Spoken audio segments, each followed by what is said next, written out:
আপনি ইরানের অবস্থা কি দেখছেন আসলে এটির শেষ কোথায়? আমরা দেখছি যে যুক্তরাষ্ট্র এক ধরনের পিচ টান দেওয়ার একটা অবস্থায় আছে, আবার দেখছি যে সে তার বোমারু বিমান তৈরি করছে, যে বাংকারে যে অভ্যন্তর আছে সেখানেও তারা হিট করতে চায়। মানে আরও ক্ষয়ক্ষতি কি আমরা দেখার জন্য অপেক্ষা করছি? এটা তো তাদের যে প্রাথমিক পরিকল্পনা যুক্তরাষ্ট্র এবং ইসরায়েল, এটা ভেস্তে গেছে, এটা পরিষ্কার গোটা বিশ্ববাসীর সামনে। এবং ইরানকে যে ধাক্কা দিয়েই ফেলে দেয়া যায় না, এটা ইরান আবার প্রমাণ করেছে। তাদের সর্বোচ্চ নেতা সহ দেশ পরিচালনায় যারা মানে লিডিংয়ে থাকেন তাদেরকে হত্যা করা হয়েছে। এবং কাসেমি থেকে শুরু করে নিয়ে পর্যায়ক্রমে তাদের সেনার ভিতরে একটা বড় পর্যায়ে উচ্চ পর্যায়ের সেনা অফিসারদেরকে হত্যা করা হয়েছে।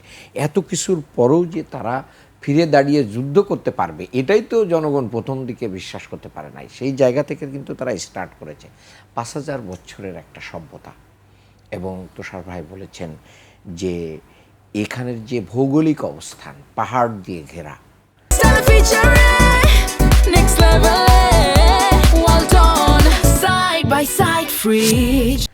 চাইলেই যে কেউ এখানে কিন্তু ফাইনালি আপনি কয়দিন এই বিমান হামলা চালাবেন, কয়দিন এই ক্ষেপণাস্ত্র ছুড়বেন, ফাইনালি আপনাকে যুদ্ধ করতে হলে তো আসতে হবে, স্থল যুদ্ধে আসতে হবে। তো স্থল যুদ্ধে এসে এখান থেকে মানে কিছু অ্যাচিভ করার কোনো সুযোগ আমেরিকা এবং ইসরায়েলের আছে বলে মনে হয়। ইতিমধ্যেই আবার ইসরায়েলেরা তাদের দেশ ছাড়া শুরু করেছে, ব্যাপকভাবে দেশ ছাড়তেছে।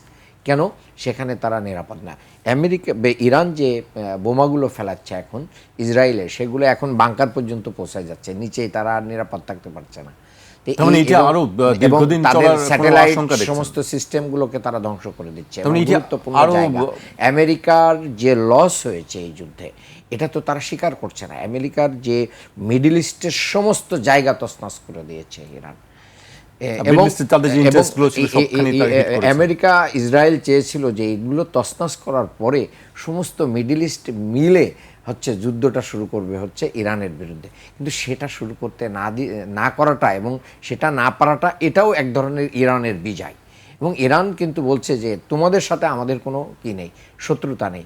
তাহলে এখানে কিন্তু ট্রাম্প আবার বলার চেষ্টা করেছে যে ইরান মিডল ইস্টের কাছে কি ক্ষমা চেয়েছে। এটা ক্ষমা চায় নাই, বলছে যে তোমাদের পরে এনে তোমাদের এখানে যে ঘাঁটিগুলো আছে এই ঘাঁটিগুলো কী করে দিয়েছি, আমরা রিমুভ করে দিয়েছি। এর মাধ্যম দিয়ে আমরা মনে করতে পারি যে ইরান এই সভ্যতা বারবার অনেকেই নস্যাৎ করার চেষ্টা করছে। পৃথিবীর এই পার্সিয়ানদের এই ইতিহাস বিশ্ব বিজয়ের ইতিহাস, এক সময়কার পরাশক্তি ছিল কিন্তু ইরান।